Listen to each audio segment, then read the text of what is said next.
access kit steer, open the pouch containing the tube. There you go. Remove the cap. Oh, I'm supposed to put it there. Yes. Have you removed the cup? Yeah, got it. I'm supposed to place it here so you guys can be able to. Okay, do not pour out the liquid, do not drink. Slide the tube into the stand. To which stand? That, Here. okay, Got it. I did it. I did it. Tear open pouch containing the test device and Got it. remove. I started with that. Okay. In my defense, I didn't know which one is fast. Alright, do not touch the flat pad with your fingers. Do not eat or swallow the preservative. Okay. Press the flat pad firmly against your gum and swallow it along your upper gum once and your lower gum once. Yeah. So upper gum. Yeah. There you go. And lower gum. And lower gum. Same side. Once, yes. Oh yeah. Let me live for the big one. Because we're making it to 20 So minutes. if you see two complete lines, even if the line is faint, means no red flag. Are you happy? Are you seeing any red flag? I did. I tested when you guys were looking at me. You're saying I didn't test when people were saying. I not do the test when you guys were looking. I think he joined later, but yeah. You joined late. I did the test and we waited the full 20 minutes, which we did. It's 20 minutes. We get to read the results, as you can see, and they're over there. Yes, all right. Katambi ako kogena maaso n'okubanga olaba ate era nga ke katambi kentandise nako. Kolaba bakuttaawo gy'oyinza okuyita nga HIV kit, waliwo ke bayita HIV oral kit. Akantu ako omuntu kasobola ogenda maaso n'okuba nga akozesa ne weeyisa mu kamwa, n'ogenda maaso n'okuba nga weekebera oba olina akawuka akaleeta mukenenya oba akawuka akaleeta sirimu.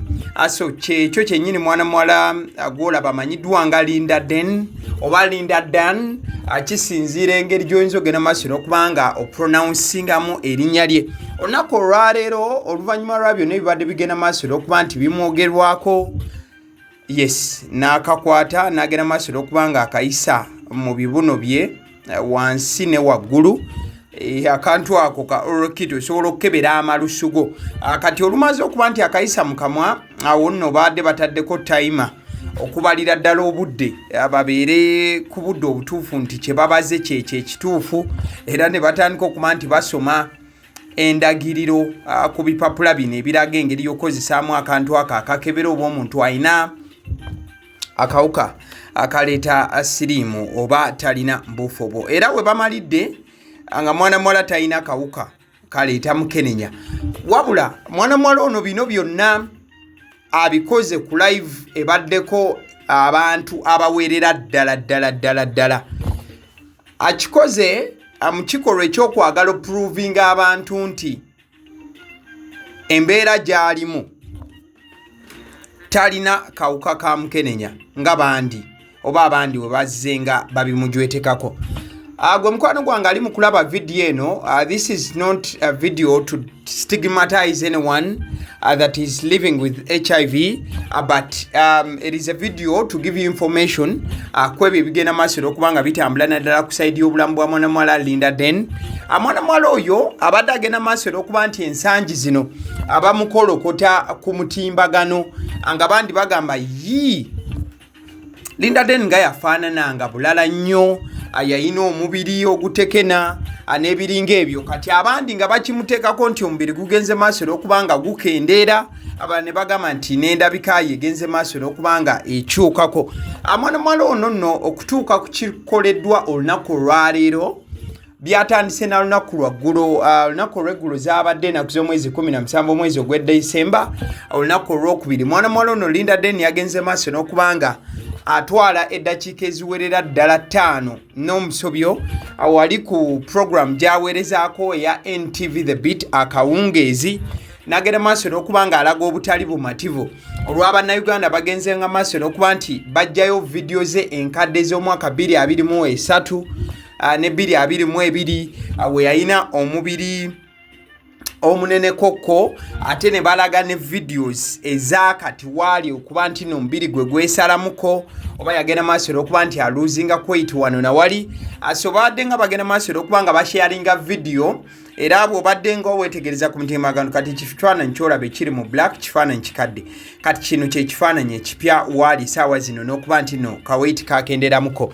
So mwana mwala ono kyageetinze ku konsaani ye ey'amaanyi olw'ensonga nti weeks nga 2-3 abantu bazimaze nga basharinga video ze kati ekyo ekifaananyi ky'olaba kifaananyi kikadde ate ekifaananyi kigenda okuddako kye kifaananyi ekipya. So bwe batyo babadde basharinga videos n'ebifaananyi bya mwana mwala ono amanyiddwa nga Lynda Ddane nga abamu bagamba nti Lynda Ddane before ne Lynda Ddane after, wabula ate nga tebakoma kubanga basharinga video n'ebifaananyi bya mwana mwala ono wabula nga bagenda nga maaso okubanga bagattirizaako ebigambo bingi.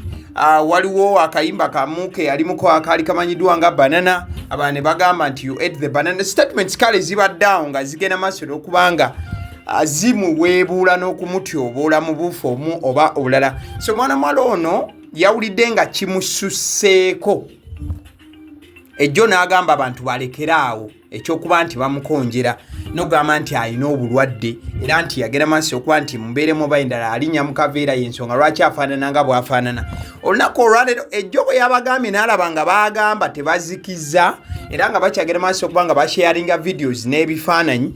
Olunaku olwaleero ennaku z'omwezi 18 omwezi gwa Desemba omwaka 2024 wendicodingidde story eno ziri saawa 2:30 ez'ekiro wakayita essaawa 1:30 nga mwana mwala agenze maaso okubanga akola live akwagambidde abantu bajje ku live abalage nti ebyo bye bagenda maaso okuba nti bamwogerako ekituufu talina bulwadde yadde era jakidde okubanga akola test eyo ka strip aka kakebera HIV nga bw'okalaba mu kifaananyi ekyo kavuddeyo nga mwana mwala talina bulwadde era talina buzibu bonna.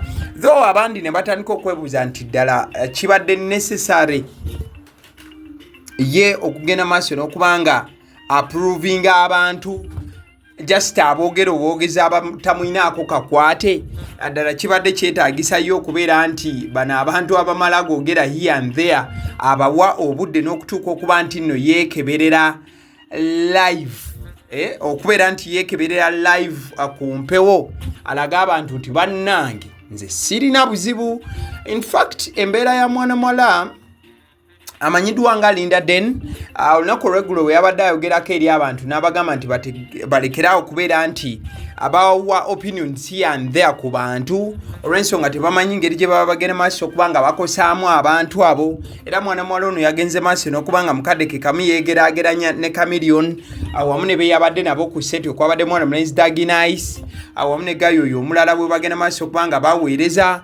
Mwana mwala ono yagenze maaso okuba nga bakitunuza ne mu Dr. Jose Chameleon anti gye buvuddeko naye agenze maaso okuba nga afuna criticism y'amaanyi nnyo nnyini ddala ku ngeri gy'abadde agenda maaso n'okuba nga alabikamu engeri gy'abadde agenda maaso okuba nti buli wajja mu bantu bamutunula ne bamuteekako ebigambo bingi nti Chameleon mulwadde, Chameleon akoze bw'ati, wabula ne batagenda maaso okuba nga beebuuza ddala ebigambo ebyo bye baba bagenda maaso okuba nga bakonjera mwana mwala Lynda Ddane oba ebigambo bye babadde nga bagenda maaso okuba nga bakonjera mwana mulenzi Joseph Mayanja goyinza okuyita Dr. Jose Chameleon ya Island bibadde bikomawa ddala bibadde bikoma bukomi kungulu oba bigenda deep ne bigenda maaso okuba nga bifumitira ddala oyo gwe bagenda maaso okuba nga babyogerako olw'ensonga nti omuntu watuukira n'okuba nga akola live n'abagamba nti kati mumanyi kambalage munjogerera bannange sirina bulwadde. Era olunaku olwaleero mwana mwala Lynda Ddane yandiba nti oluvannyuma lwa live eyo gy'akoze yandifuna okukakana wabula kyongedde kubanga kireflecting embeera gy'abadde ayitamu emabegaawo wabula yagambye nti ebyobulamu bwe it shouldn't be public knowledge buli omu okubeera nti alingiriza n'okwagala okumanya ddala ki ekibadde kigenda maaso okuba nga kimukosa wano nawali mu buufu obumu oba obulala. So our thoughts are with Lynda Ddane mukadde kagenda maaso okuba nga ayitamu. At the same time our thoughts go out to Dr. Jose Chameleon mu ddwaliro gyagenda maaso okuba nga ajjanjabibwa. Era ffe wano ku YouTube channel eyagaliwo tugamba nti mental health tukirowoozaako era tukitwalira ddala ng'ekikulu mu buufu obufaananako bwe butyo wadde nga bangi bagalowooza nti bino bya kizungu aba CD obusoosezi lyeddoboozi eriri emabega w'omuzindaalo straight out agaliwo YouTube channel kwe tubeera ne tugenda maaso okuba nga tugamba ensonga vidiyo eno genda maaso okuba nga ogirayikinga mukwano gwange genda maaso okuba nga olaba. Thank you, weebale nnyo nyini ddala.